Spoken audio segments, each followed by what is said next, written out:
Hi everybody, my name is Victoria. Welcome back to my channel, or welcome if you're new here. This is my winter TBR video in which I will attempt to blab on about the books that I would like to read this winter. And you might have noticed that winter has already started. We are well into it at this point. So this is also a little bit of a currently reading video update. So let's just jump in, shall we? Winter is going, so we have no time to waste here. First of all, I am currently reading Breaking Dawn by Stephenie Meyer.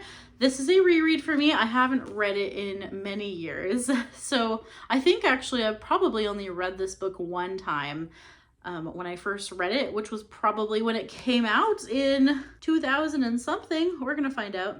2008. So I would have been 18. I read this when I was 18 or 19 years old, I bet. So that was a long time ago. And I'm currently doing the audiobook for this actually, and it's a chunky book. It's a lot. Not as big as Midnight Sun, but it's a lot. So I am really enjoying my reread of this. I'm about 60% through this one at this current moment. So this has just been the most fun book to revisit, I think, from all of the four books in the quartet. This one has been actually my favorite one to revisit, and not because it's great quality, not because it's highfalutin literary excellence. It's not. It has been the most fun to visit because of its ridiculousness and because of the ways that Stephenie Meyer chooses to tie her characters together in ways that you didn't see coming, but also that do make sense. And so while there are many, many disturbing things about this book, many problematic things, and if you analyze them a little too closely, they definitely start to fall apart. But I do not even care. This is just so fun, has been so fun. I have had no trouble at all paying attention to this audiobook because I am hanging on every word. So Breaking Dawn, it has been so fun. I'm honestly going to be sad when I finish it. But I do have the other Stephenie Meyer books that I haven't read yet, like Midnight Sun, and I do plan on getting to that. Hopefully. I don't know if I'm going to get to that in the winter time. I might need to save that for later, but I am just loving it. Okay, we better move on from that one. Let's go on to The Hitchhiker's Guide to the Galaxy. This will be my next read. At this point, I haven't started it, but this is my Patreon book club pick, and this was suggested by Tiffany at A Beautiful Minutia is her channel, and I'm so glad she suggested this because it has been on my shelf for quite some time, and I feel like it's one of those science fiction staples that I have to read. And I really think I'm gonna like this because it apparently is very zany, wacky, has a very specific sense of humor that I think I'm going to mesh with because that sounds like me. I think this is gonna work for me, and I'm really looking forward to it. So Hitchhiker's Guide to the Galaxy will be my next read, and what will be my read after that? I'm thinking I should probably, I think I'm gonna prioritize The Bullet Swallower as well to read pretty soon. So this is by Elizabeth Gonzalez James. This is a new release. Actually, I think at the time of this video, it hasn't even officially been released yet. This was a Book of the Month pick, and it was an early release from Book of the Month. So I decided to swoop it up. I read the first intro, the prologue of this book, and it hooked me immediately. It has magical realism, and it's historical.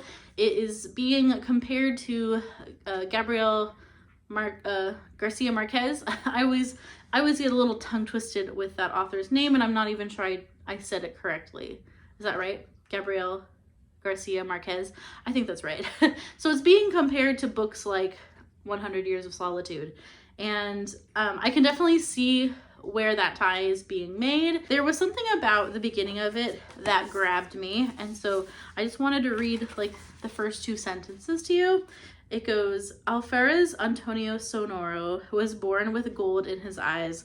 The gold was sharp and it stung him so that he blinked uncontrollably and always carried a vial of salted water in his pocket. Of the 4 Sonoro brothers, he was the only one thus signified, and his parents regarded it as a blessing, incontestable proof of divine favor. There's something about this book and the writing and the descriptions and him having gold in his eyes that hooked me right away. And so I want to give it a go. I haven't really seen any reviews or anyone talk about this yet, so we'll see. We'll see how it comes out. Next up, I want to read Lynen Falls by Joshua Hershey. This book was gifted to me by the author in exchange for a review, and so I do plan on doing that. I need to make sure this gets read. He gave it to me, I think, in October, so I've been sitting on this one for a little bit. So it would be awesome to read this in the winter. This is a Christian fantasy novel, and I haven't read a lot of Christian fantasy, so I don't have a ton to compare it to, but I'm excited. Another book that has been sadly waiting in the wings for a long time on various TBRs is, ooh, I almost dropped it, Royal Assassin by Robin Hobb. I reread The Assassin's Apprentice in the fall of 2023 so that I could go on to this. I still haven't gone on to this. Here it is. You've seen it in a few TBR videos. So it's still here. I'm hoping winter it's gonna happen. So here it is. I think I'm a little bit intimidated by this one, to be honest, because it is quite large and I just want to read it. I want to read it physically. I want to give it my full attention. I don't want to do the audiobook, so I've just been waiting for like the right window, but I feel like the right window hasn't been coming up. So yeah, it's gonna happen. It's gonna happen. Okay, another one that has been waiting in the wings for a little bit is The Adventures of Amina AlSurfi by Shannon Chakraborty, and this is also a book of the month book from my cart. Actually, this is the one that I do a wheel spin on some of my TBRs. I'm not gonna do that probably going forward. I don't know how I'm gonna do this yet, but I was doing a wheel spin to pick one of these, which is my book of the month backlist books, and so this one was picked. So I still need to get to this one, and it's a fantasy, pirates, women. That's all I know. I think it's female pirates. Possibly, is this young adult? I can never remember if this is young adult or adult, but there it is, still in the pile. Next up, I had a video recently about 24 books that I need to read in 2024. And so I have started to just kind of pick some of those at random and put them on my pile. So the first one that I would like to get to is For All the Tea in China by Sarah Rose. This is a very short nonfiction book about how England stole the world's favorite drink and changed history. So it's about the history of tea and England and China and the tea trade, I guess. So I'm excited to learn something about this. I'm a big fan of tea. I think secretly I should be British because I definitely like tea more than coffee. And it's very un-American of me to not like coffee as much, but what can I say? Tea is supreme. Tea reigns supreme. Next up, I have from that list of 24 books in 2024, I picked out Misery by Stephen King. Something about this seems like it would be a wintry read. I think maybe because I've seen like bits and pieces of the movie and I feel like it was snowing in the movie. So Misery would be great to get to. I've only ever read one other Stephen King book, and that was The Tommyknockers, which apparently is a weird book to start with Stephen King. I didn't hate The Tommyknockers, but it's weird. It's very weird. So Misery seems like it's a little bit more in his like his his prime era of some of the things that he wrote that were just like hit after hit after hit. And so Misery is one that I'm sort of already familiar with the premise of, it's about a writer, it's about an author who is sort of tortured by this crazy fan who wants him to write his books a certain way. I think she's mad about the ending, perhaps, and she wants him to rewrite it. So I feel like this is just one of those classic horror novels that I have to read in my lifetime. So Misery is on my list for that. And also, oh man, I need to get to this quickly.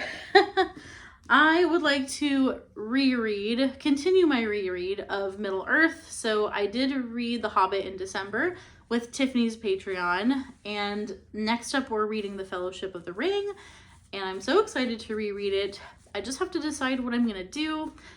Probably audio this time around. I have never done Lord of the Rings on audio, so that'll be a new experience for me. I think it'll be a good experience. And yeah, I need to get on that quickly because January is a rolling by. So I would love to finish that in January.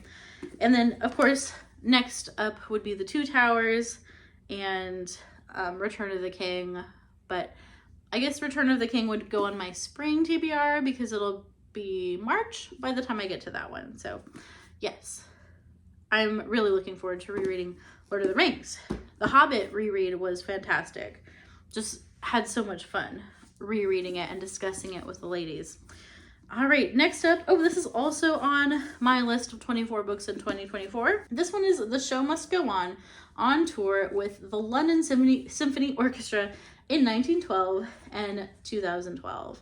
So this is actually written by Gareth Davies, who I think maybe still is the principal flutist of the London Symphony Orchestra. This is about just life in a symphony orchestra. I'm a flutist myself. If you didn't know, I am I'm trained as a professional flutist. I don't have a position in a professional orchestra, but I do freelance gigs around my area, and I studied flute in college. That's one major thing that I do with my life is I play flute and I get paid for it. So this, I guess, makes me a professional flutist, even though I don't always think of myself as such. But this is one book that I have been super excited to read, not just as a flutist, but just as a person interested in music, interested in the music industry, and what life is like to have a position in a major symphony orchestra. So this is a long and anticipated read for me. Next up, I have Piranesi by Susanna Clarke, and I've never read a Susanna Clarke book, but I've just had this feeling that Susanna Clarke is going to be the author for me, especially whenever I hear people talk about Piranesi and they don't give you like any idea. They just say you have to go in blind, and that's the best way to experience it. And so I'm definitely still blind on this book. It seems like this one is more beloved a little bit than her other one that's really chunky that I also have. I forget what it's called. What is it called? Oh well, it's gone. It's out of my brain. But this one seems to be a fan favorite. So I thought this one would be a good one to start with. And I also wanted to pick it up because I know Tiffany is also picking this one up soon. I think Tiffany is showing up a lot in this, actually. I think I have like 3 books that have been inspired by Tiffany. So Tiffany, you are controlling my TBR this time around. Another book, this is sort of a kind of a fat chance book. I don't know about if I'm going to get to this one, but this would be, the reason I picked this up is for Chantel's reading your bookshelf challenge from Chantel Reads All Day. She does this yearly challenge that I've never really been successful at participating in, but I've had a strong desire to participate in, and I love how she's doing it this year. She has actually 2 paths that you can go down. You can do the L.M. Montgomery path, or you can do the Sherlock Holmes path, and depending on what book you choose, it'll set you down a certain path, and then you have to stay on that path, and at a certain point you can actually switch paths. Anyways, she explains it better than I can, but this would be mine for if I end up participating. This would be my first book that would put me on the Sherlock Holmes path, because it has a dog on the cover. So the first prompt is either a book with a cat on the cover or a dog on the cover. So I looked and looked and looked, and I couldn't find any cat on any cover that I have. So this is the only animal that I could find. So there's a little adorable dog. What kind of dog is that? Is it a Bichon Frise or something? No, wait, no, it's a Highland Westland Terrier or something. Something like that. I think that's actually what that is.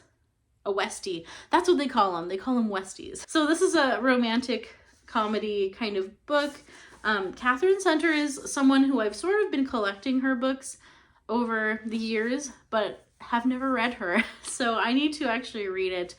And that way I can know if she's actually an author for me. I think she will be. I don't know a lot about this one. Actually, I don't know anything about it. I only picked it because it has a dog in the cover. So, oh, I think this one is actually about she becomes like blind to faces for some reason. So maybe there's like a magical element of this book. Not sure. But I think she falls in love with someone who she doesn't know what they look like. Victoria from the future popping in to mention that I didn't also say that I was also currently reading The Way of Kings by Brandon Sanderson, which I am rereading for Storm Along 2024. How did I forget to mention that? This book was in a different pile because I was reading it. So it was somewhere in the house and I forgot. So yes, we are also currently reading this one. And it is amazing. And then I just have one more book to talk about. And that is You, Me, and the Nightmare Painter by Brandon Sanderson. This has also shown up on quite a few of my TBRs now. And I feel like I'm going to love this book. This is one that whenever people talk about it, I'm just like, yes, that's going to be a book for me. I am a little bit nervous because I guess there's a romance at the center of it.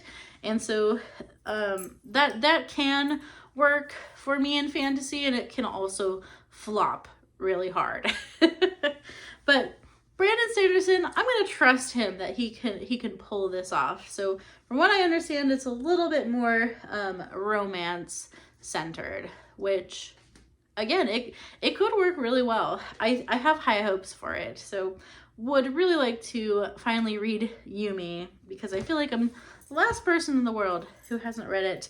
But actually, I think this is another one that when Tiffany gets to it, I want to get to it with her. So maybe in February we can do that.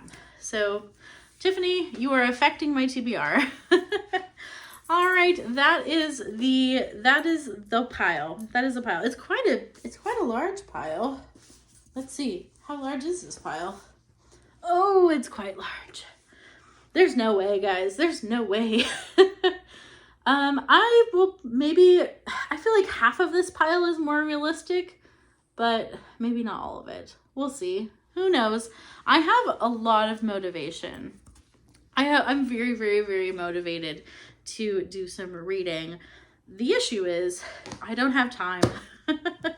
So isn't that always the issue though? Actually, I forgot 2 books. So this is the actual pile. That's the actual pile. It can't even fit in the frame. Yeah, there's no way, guys. There's no way. I hope you enjoyed watching this chaotic TBR discussion. Let me know down below in the comments if you've read any of these. I appreciate you hanging out with me today, and if you made it all the way to the end of this video, let's leave a camera. Let's leave a camera emoji, because this little green blob guy, for some reason, he has a camera, if you can see. So if you made it this far, you can leave a camera emoji or not. It's up to you. So thank you again for watching. I will see you in my next video, and until next time, bye-bye.